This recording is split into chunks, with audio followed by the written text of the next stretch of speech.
why we never start with food when a woman comes to us struggling with her weight? I know that sounds counterintuitive.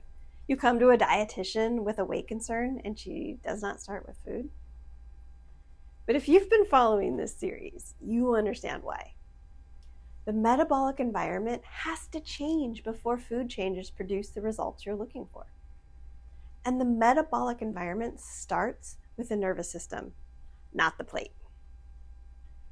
Now today, I want to show you what that actually looks like in practice, what we assess, what we address, and in what order, and what tends to change when the work is done at the right level.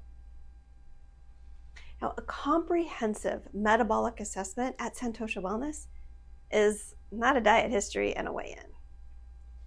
It is a full picture of the physiological systems driving the metabolic disruption. The nervous system baseline. How reactive is the stress response? What is the cortisol pattern looking like? What is maintaining the chronic activation state that is driving fat storage? And then there's the nutritional status, specifically the deficiencies most affecting metabolic function. We've got magnesium for insulin sensitivity and sleep, B vitamins for energy metabolism, selenium and zinc for thyroid conversion, omega-3s for inflammation and insulin signaling. We have to look at gut health, not just digestion, but the gut's role as a metabolic organ. How are appetite hormones functioning? What inflammatory signals is the gut producing? What is actually being absorbed? And then we, of course, thyroid function. Valuable to have a comprehensive panel, not just TSH, but we want free T3, free T4, thyroid antibodies, because the conversion problem we discussed last week is not visible on standard testing. And then blood sugar regulation, not just fasting glucose, but the pattern of blood sugar response across the day and the cortisol cycle that unstable blood sugar drives. And sleep architecture, not just hours, but what is disrupting the restorative stages and what is driving that disruption. This picture, all of these systems together, tells a clinical story that no single panel can tell. And it makes it possible to build a plan that addresses what is actually driving the problem. The nervous system always comes first, because everything else depends on reducing the cortisol burden that is suppressing thyroid function, driving fat storage, disrupting sleep, and compromising gut absorption. Nervous system support involves nutritional interventions that support the stress response, specific practices that work directly on regulation and sleep support.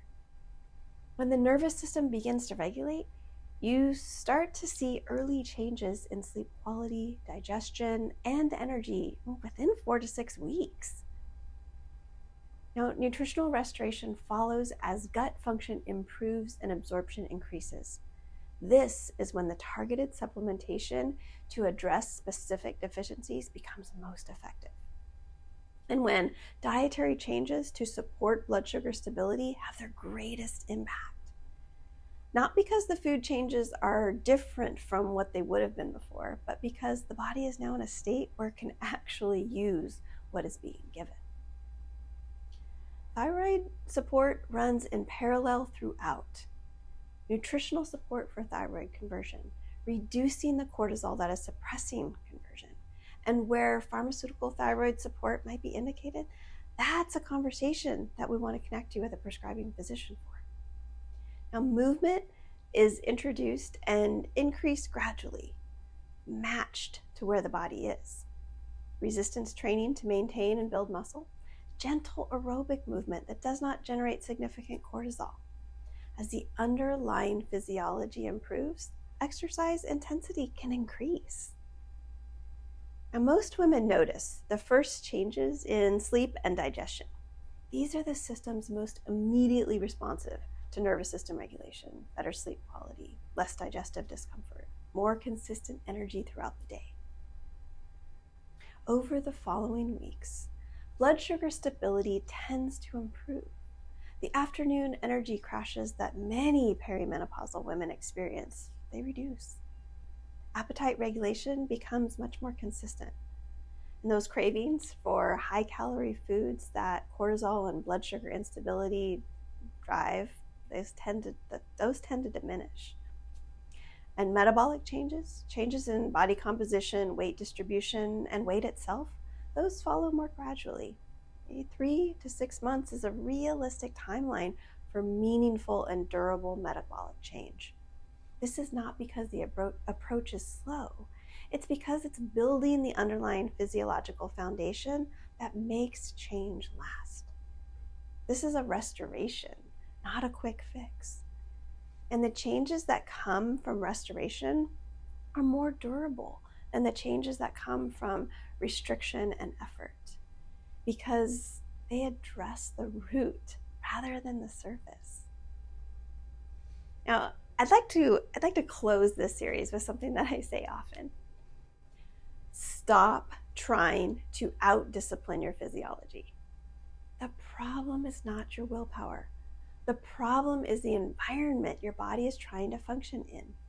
And environments respond to support, not pressure. If this series has been landing for you, the link in the description is where we begin. A comprehensive assessment of the physiological picture, a personalized, sequenced plan built from what we find, and clinical support that stays with you as the body responds. Thank you so much for being here with me this month. It's been great. We'll see you next month.